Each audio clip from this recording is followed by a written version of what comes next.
After the success of Persona 3 Reload, it said that Persona 4 was also gonna get a remake, which is very nice. But to be honest, I would have preferred if they did Persona 1 or 2 and cranked those babies up to SMT levels of difficulty instead.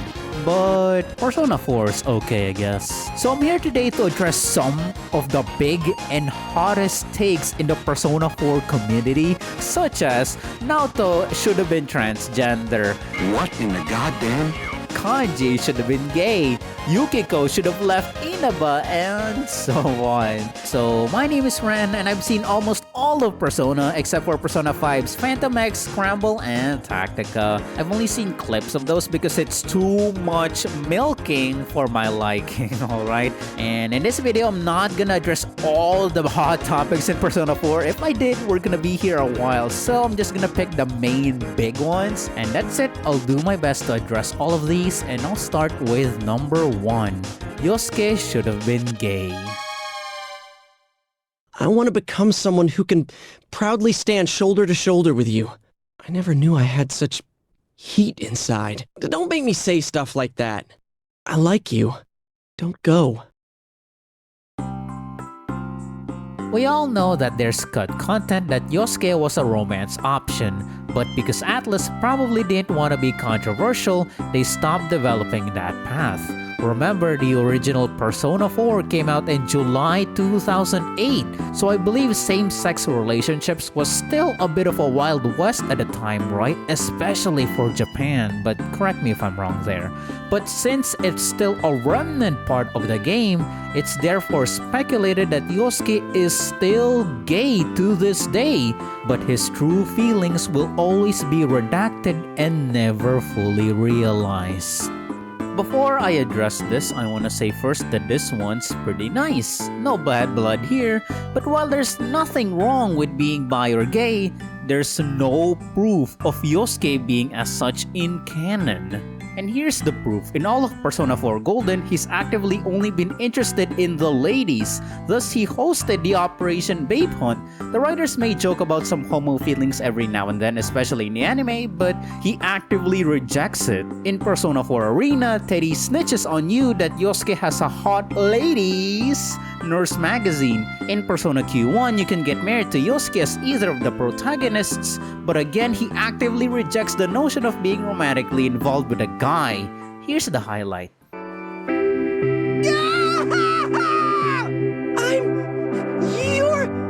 What the hell is this? When did we...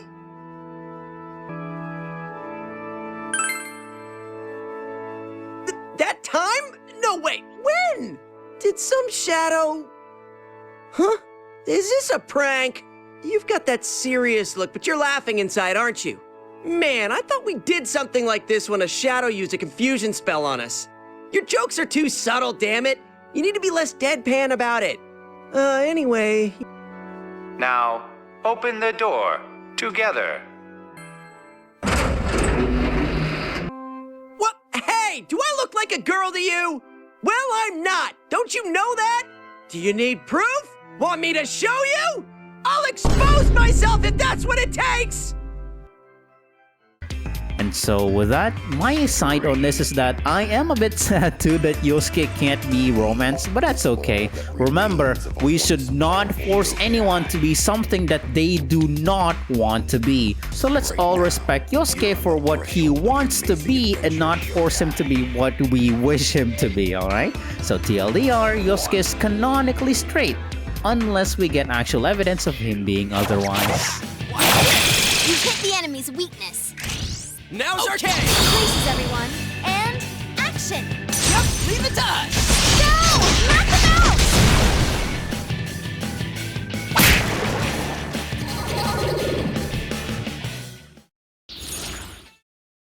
You want to have a talk with me? That's right. I find you incredibly intriguing. Well, I guess that's cool. I'm glad to hear it. I'll be waiting for you after school tomorrow. He finds me intriguing? He's a dude that finds another dude intriguing. Does that mean he's... We aren't trying to follow you or anything, nor do I think you might be gay! And if you are, that's totally cool too! I think that's great! Did you say gay? Hey, get back here! I know what it looks like, but you're wrong! I'm telling you, it's not like that! Things. That's why I like men! That's not true! Oh, but it is. See, you are me, and I am so you. Like hell you are. It ain't about men or women. I'm just scared shitless of being made fun of. I'm nothing but a big old coward who spends most of his time pushing people away. You're me and I'm you. That isn't some major revelation, you freaking moron.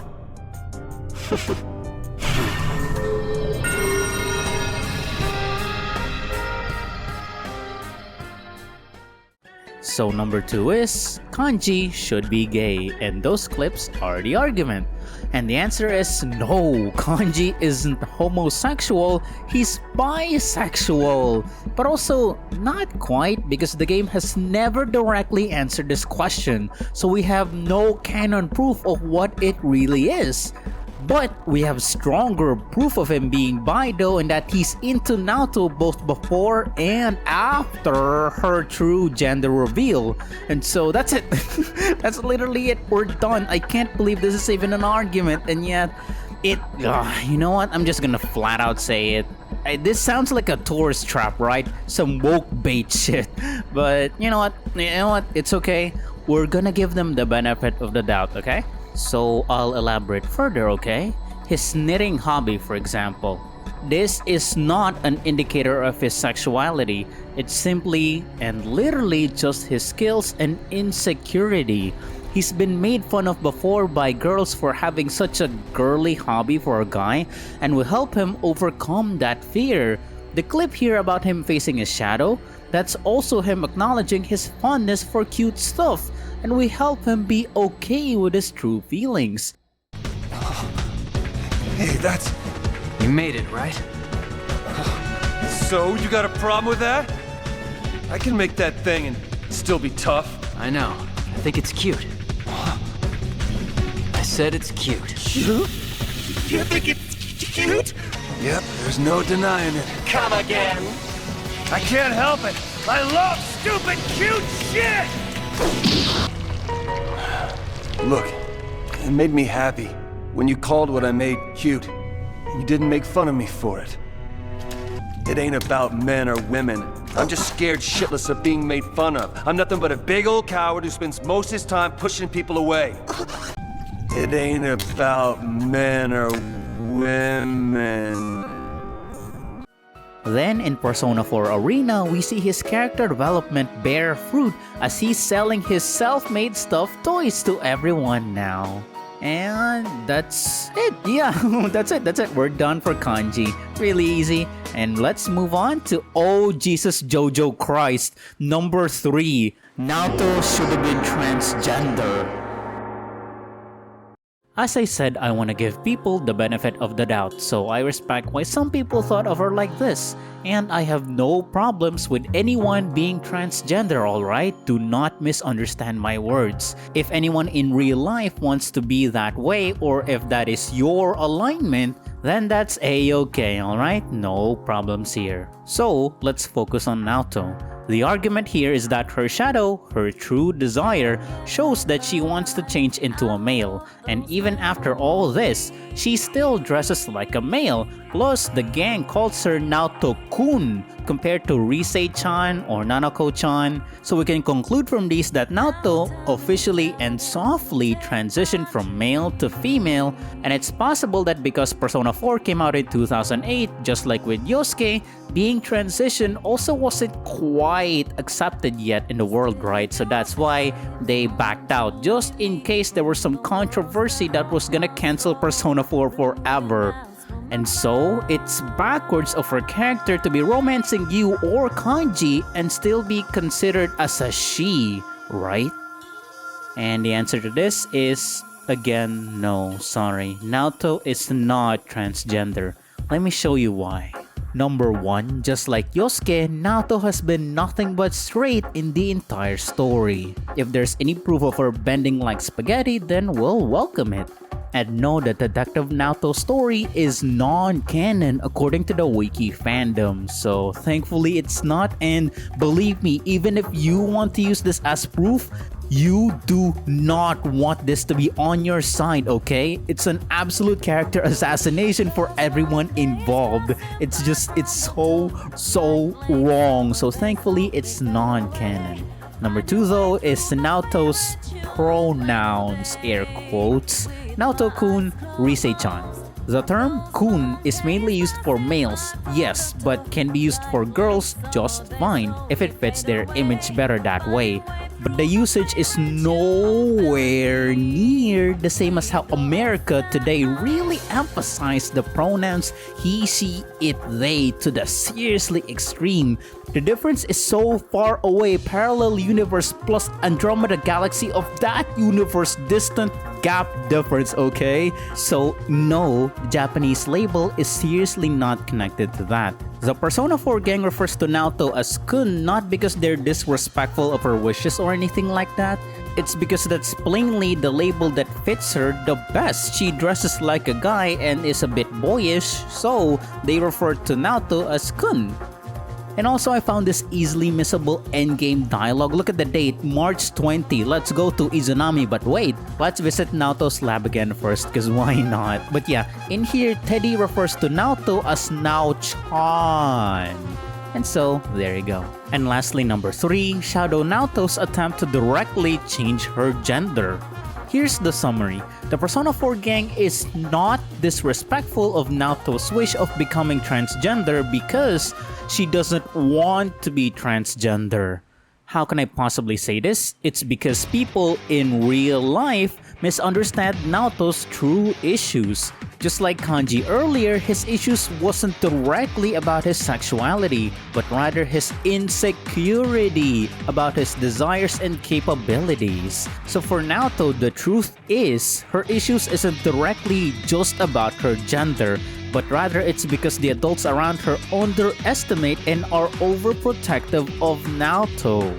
Let me clarify, Naoto doesn't just want to be a male, but also wants to be an adult ASAP. Then her shadow says that in time, she will become older, yes, but she will never be a guy. So in summary, Naoto's issues is a combination of hatred for both her young age and her gender. She really hates both parts of these about herself. So that's why her shadow really gets to her and she finds it very, very difficult to accept that about herself. So with that in mind, please take a look at the shadow scene again. You wear the same face as me. It's as if you're implying we're one and the same. But the difference between me and you is... Why delude yourself? I am you! These childish gestures are no mere affectation. They're the truth. The fools all say it, don't they? You're only a child. Keep out of our business, kid, and so forth. No matter how many cases you spend hours cogitating over, no matter how many crimes you solve, you're a child in their eyes. I want to be a grown-up. I want to be a big boy right now. Then they'll see who I am. I want a reason for me to stay. That's enough. I can find my own reason for living. Ha! I'm telling you that's impossible. There's no avoiding first principles. Admit that you're a child, and admit that there's nothing you can do about it. Now then, our analysis is complete. Let us begin the body alteration procedure! You have no objections, do you? Naoto Shirogane. Naoto. Such a cool, manly name. But a name doesn't change the truth. It doesn't let you cross the barrier between the sexes. How could you become an ideal man when you were never male to begin with? He's not a guy? What was that you said about you're only a child? Not everyone welcomes my collaboration when it comes to solving cases. My status as a child was sufficient to offend many of those whom I worked with. Were that the only issue, then it would have resolved itself with time. But though I will one day change from a child to an adult, I will never change from a woman to a man. Do you not like being a girl? Is that why you always dressed like a boy? My sex doesn't fit my ideal image of a detective. Besides, the police department is a male-oriented society. If they had the slightest concrete reason to look down on me, no one would need me anymore. Hey, you must know already that what you yearn for isn't to become an adult or become a boy. You're absolutely right. I'm sorry. I kept ignoring you, pretending you didn't exist. But you are me. And I am you. You've always been inside me. What I should yearn for, no. What I must strive for isn't to become a man. It's to accept myself for who I really am.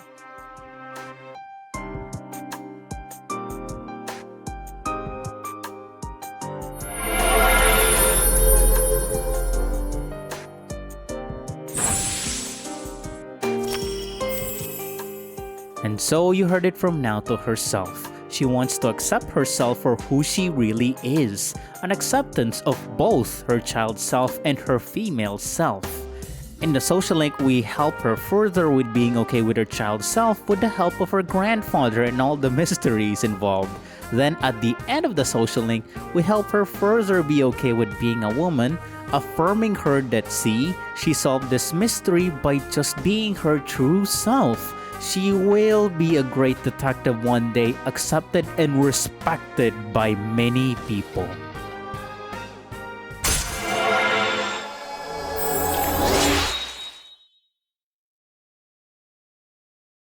Number 3 is Yukiko should have left Inaba, and the argument here is that most of Yukiko's story had been about her rejecting the inevitable fact that she will come to inherit and succeed the Amagi Inn. Her shadow is literally a bird in a cage. Shakespeare eat your heart out with this writing, and it's waiting for a prince to take her away.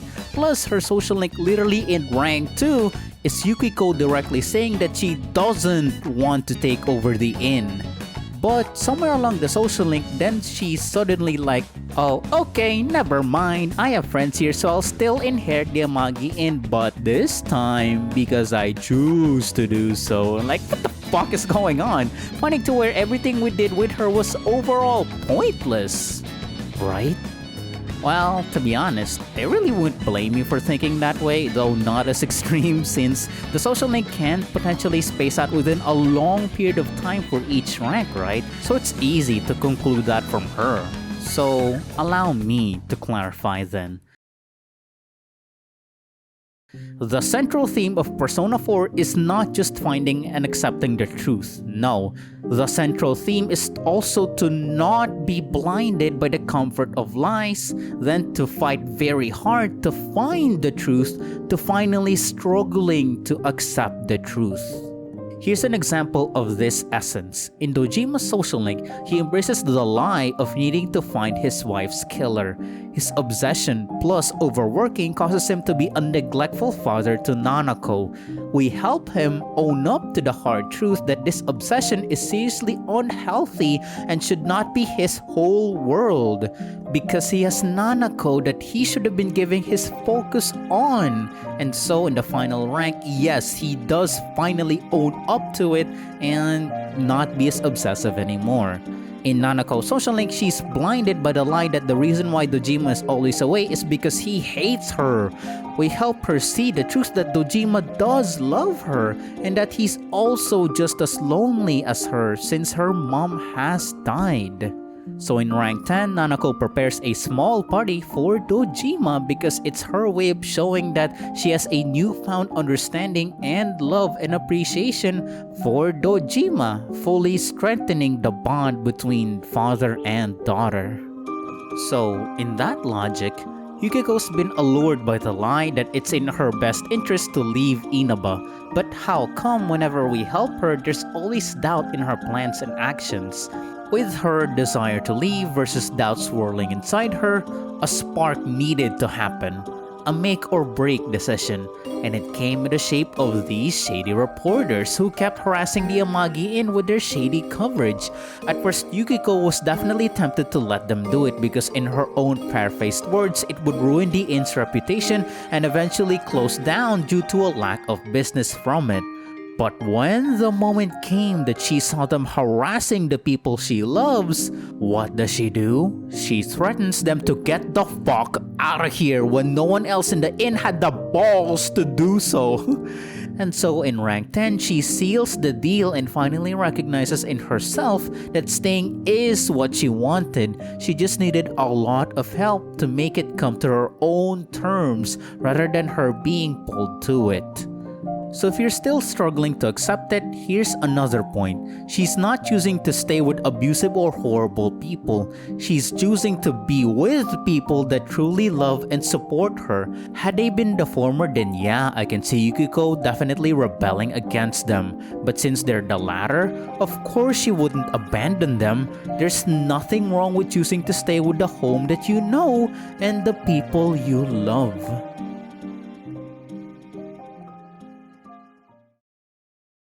Before the outro, there's one last thing that I'd like to say because I know that despite all the fact checks that I've given, some people still won't be satisfied with this conclusion. So here's one more point to deliver home. At the end of the day, do you not want others or you to be happy? These characters chose on their own volition that this is the path that they want to walk on, and, this is very important, they're surrounded by people that truly appreciates and accepts them for it. Trying to force a misguided position against the character is counter to what you want to, right? I mean here, for example, you want Naoto to be trans, right? Okay, sure. But why do you want her to be that way? Because you want her to be her true self and be happy, right? Then that's what we want too. And if the story went instead that that's what Naoto wanted, to be trans, then of course we'll support her, no problem. But that's not what Naoto truly wants. Please, don't let yourself be misguided with the idea of what you want her to be. Instead, take a step back. See why Naoto is perfectly happy this way, and accept them for who they really are. Don't you see that both you and the character will be both happy this way?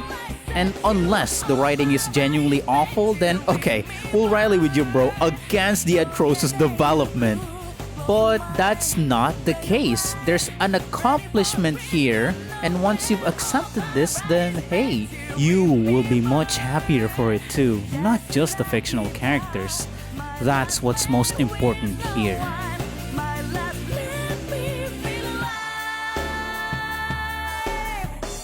Okay, time for the outro. I addressed 4 of the big main hot topics in the Persona 4 community, but if you want me to address some more, share them down in the comment section. Go ahead. But number 1, please be critical about it, because if it's a nitpicky topic, then it'll be bad for everyone involved. And number 2, I'm not even sure if I'll even do a second part of this, to be honest. We'll see what happens with the reception of this and what we get. And that's it. My name is Ren. Would you kindly hit the like button or even leave a sub while you're here? I'm still a small channel, so every bit of support seriously helps. I'm also currently doing a timeline warping max social link no school mode Danganronpa series thing on my channel. Yeah, you'll have to watch it to know exactly what's going on there. A link to that will appear on screen later, and that's it. Yup, bye. I hope you enjoyed your time here, and most importantly, had fun. Bye. Thank you so much for the support. Take care. Bye-bye.